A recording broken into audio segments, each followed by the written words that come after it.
Hey, John, how are you, my friend? I'm doing good, man. What's going on? Not much. Long time no see.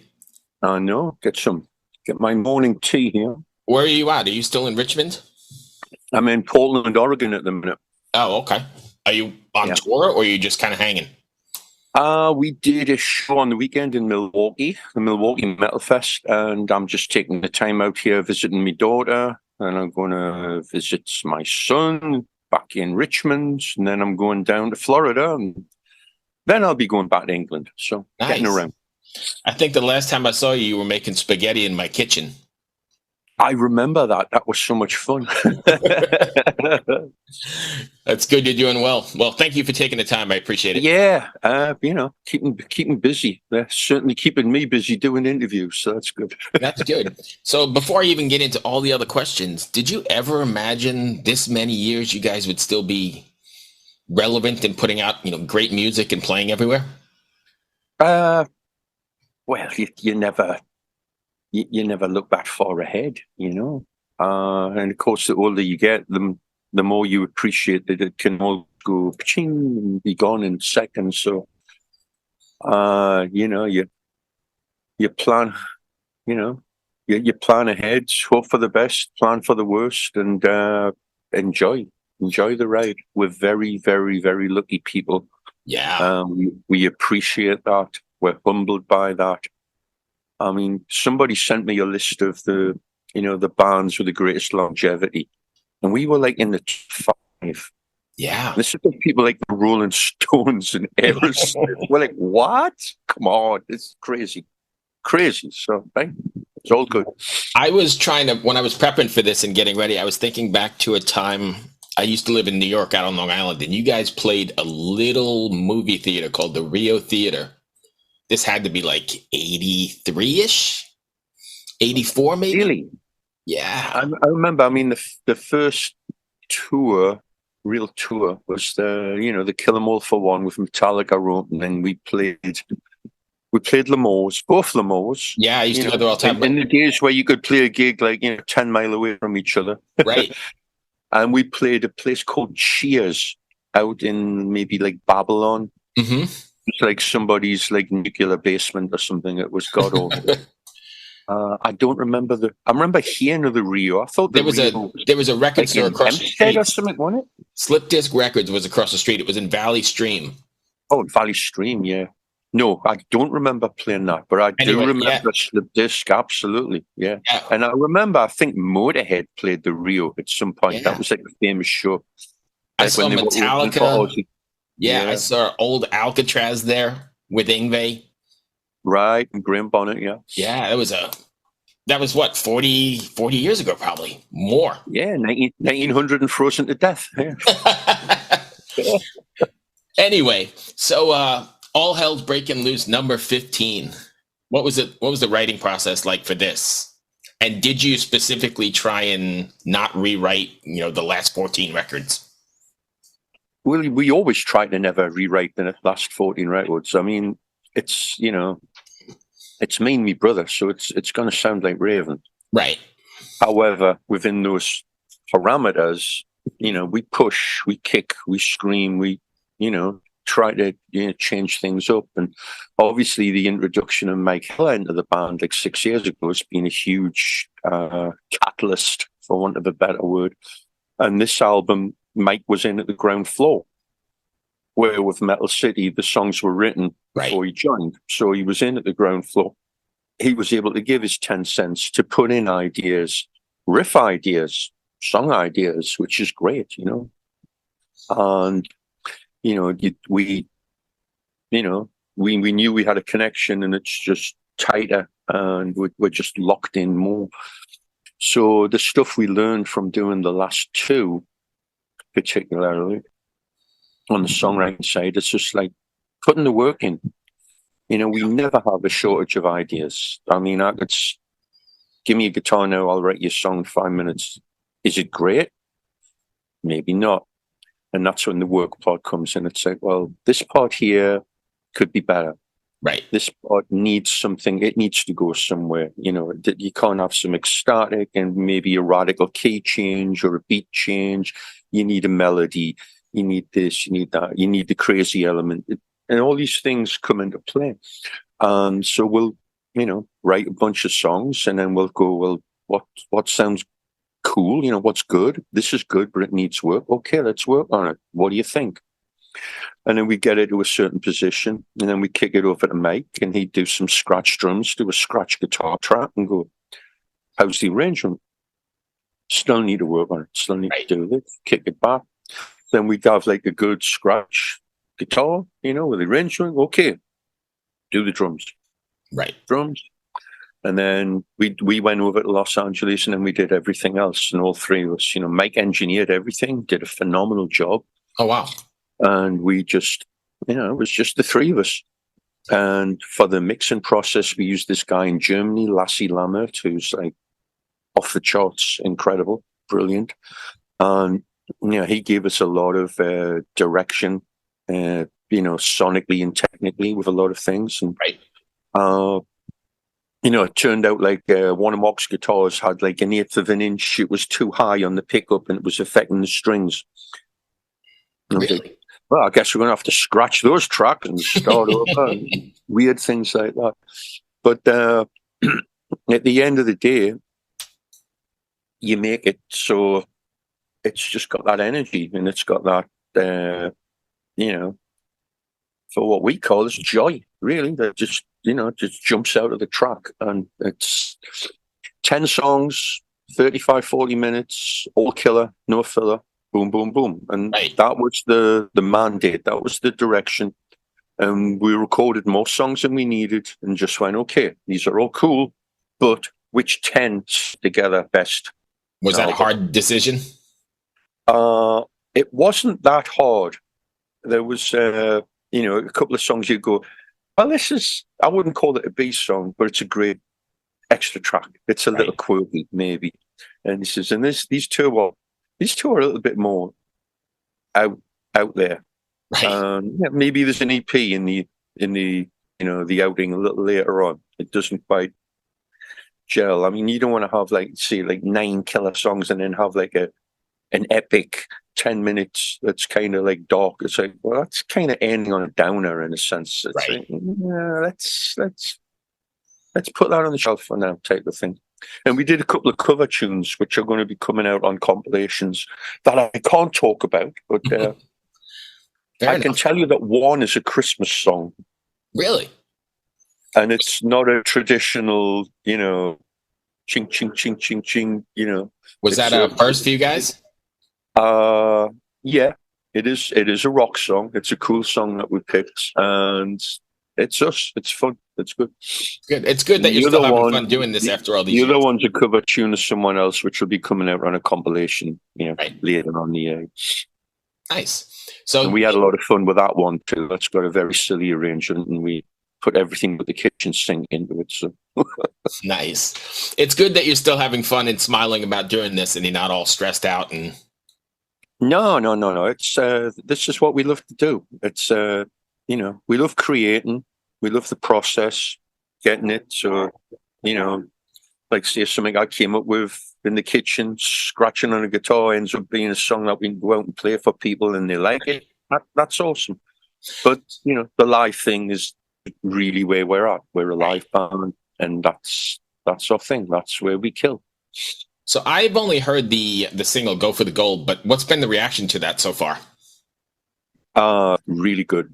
Really, really good from the fans, and surprisingly from the the press, from the critics. We're preaching to the converted. I'm talking to people like yourself, and they're just like, "This is this," and then I'm like, "Yeah, it is." It's good to hear. But we took the time, we put the work in, and we raised the bar. Extermination was a good record. Right. We raised the bar. We did a better record than Metal City. This is a better record than Metal City. And they're all good, but this is a better record, and we're very proud of it. That's great. And then, there's too many bands out there going, oh, well, I can get like 83 minutes on a CD. Let's fill every second of it with whatever.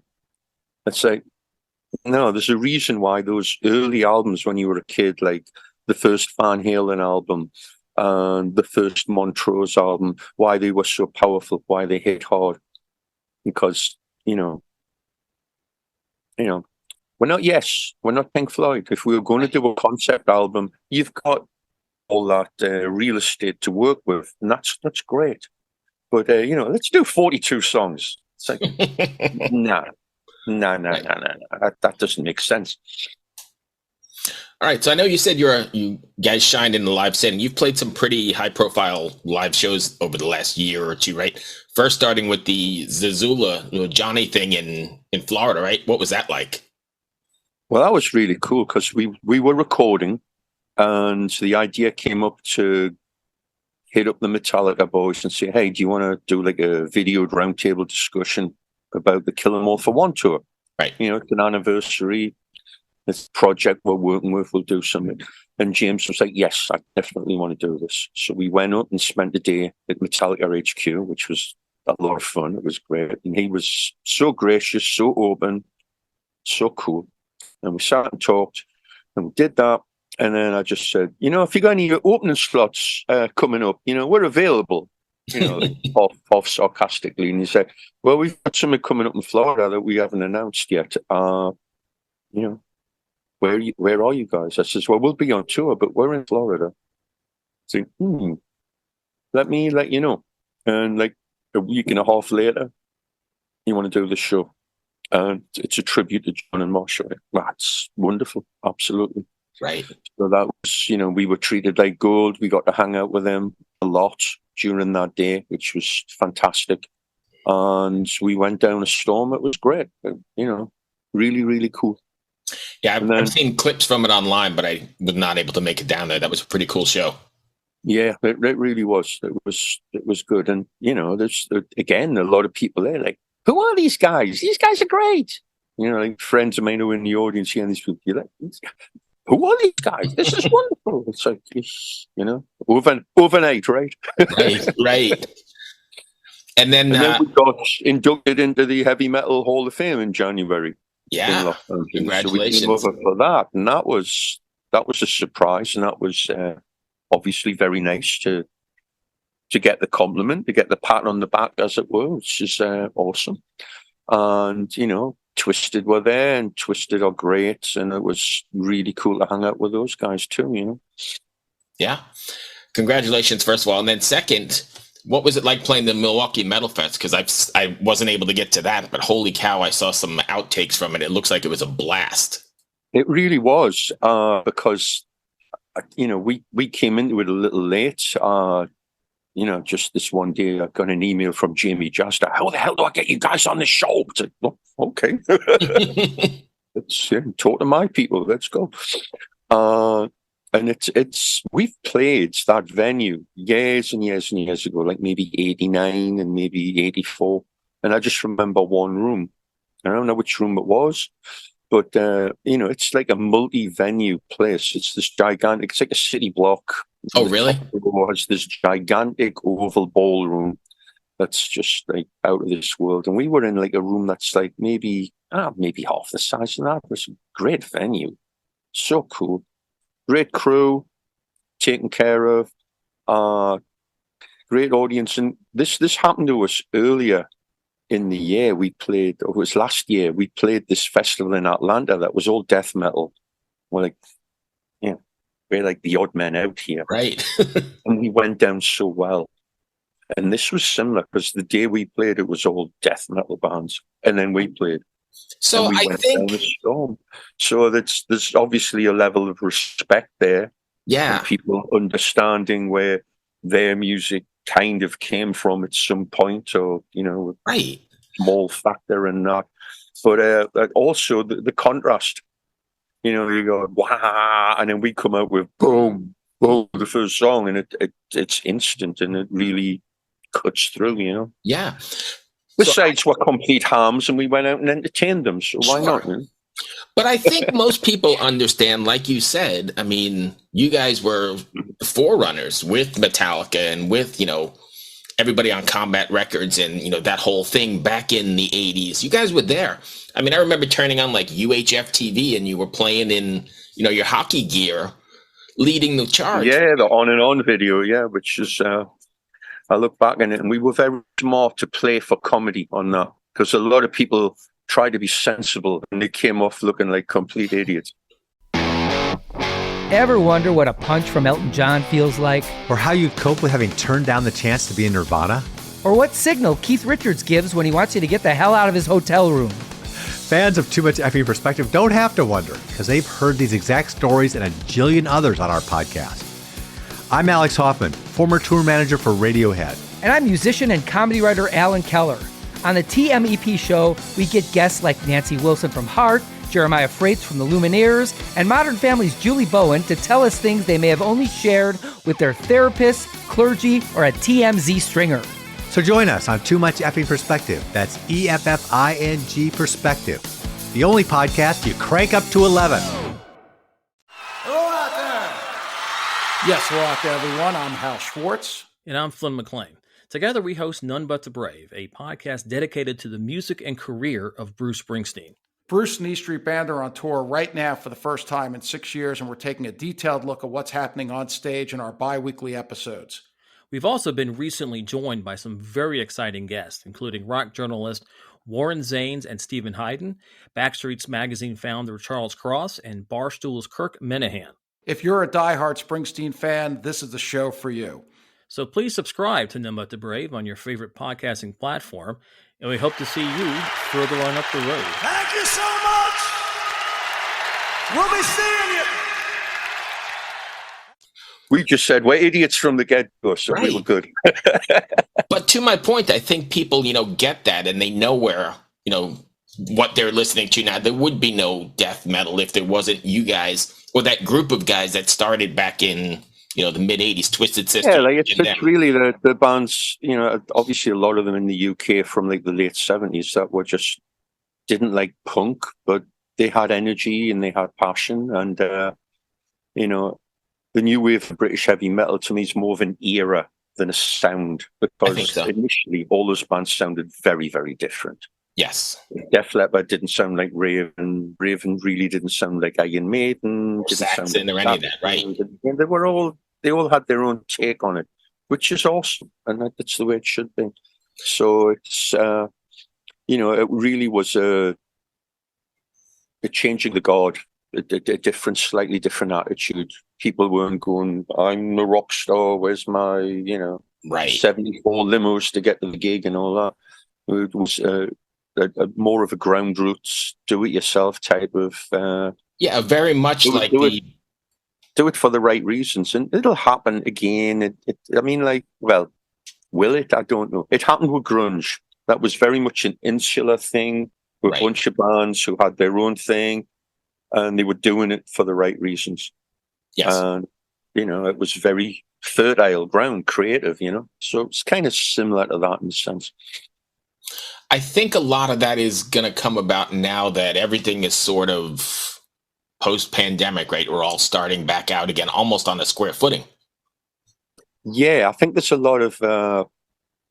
I was talking to Mike Gitter, who's an A&R guy at, Century Media, on the plane, actually, to the thing, and we were talking about this, and he says there is a groundswell of young bands who are just like, fuck it, we want to make music. And they're doing it for the right reasons, because it's obvious there's no money per se in this, unless you're going to wiggle your ass and, try and get clickbait and all this other nonsense and do, ridiculous pop music. And in a sense, it's always been like that. It's always got to be about the music. Yes. And if you work hard, you'll make your own luck, and maybe you'll make some inroads, and you'll have a hell of a journey. Right. And like we have, and it still continues. We're still pushing. We're still having fun. It's all good. That's great. Yeah, I think it definitely has leveled off a lot of bit. So what do you guys have next then? I know you said you're heading back to Florida. You guys got some gigs coming up here this summer? Yeah, we got, what do we got? July, we have a festival in Italy with Saxon, which is awesome. And then we have like a week of dates in between, and then we're playing a festival in Belgium. So that's like 10-day away for that. Right. And then we have a similar thing happening in September. We have a festival in the Pyrenees at the very south of France. 9 or 10 gigs. The tail end of it is one in the south of Germany. Oh, nice. Not too far from Stuttgart. So do that. The situation in Europe's really weird right now. There's a lot of trust lost with tours and festivals cancelling. Yeah. So the shorter runs are working. And it's more expensive too. Yeah, so we're doing that. And of course, the bigger festivals, it's been such a nightmare trying to get on them because the rollover effect from the pandemic still is in effect. It's like, well, these guys were booked to play in 2019, so, eventually that'll roll out, which works out fine for us. We get our album out and we get to do it next. And also the States. We're looking for the States for October. Nice. We're putting stuff together for that. And that'll be another 40, 50-day grind. We'll kick ass and go through and do that. Good for you. Well, I appreciate you taking the time, man. That's really all I had. It was great seeing you. Awesome, man. I love the band, longtime fan. Thank you for your contributions to the metal world, man. I really appreciate it. Thank you, man. Thank you. We'll see you when we're out. Yeah, I'll see you in the States here somewhere we'll along be the way. hitting Richmond. It's been a while, so, Yeah, I'm still here. Come Good on over. man. Come on over and cook with me. We'll cook. Be Have well, a good John. one. Take care. Take care. Bye.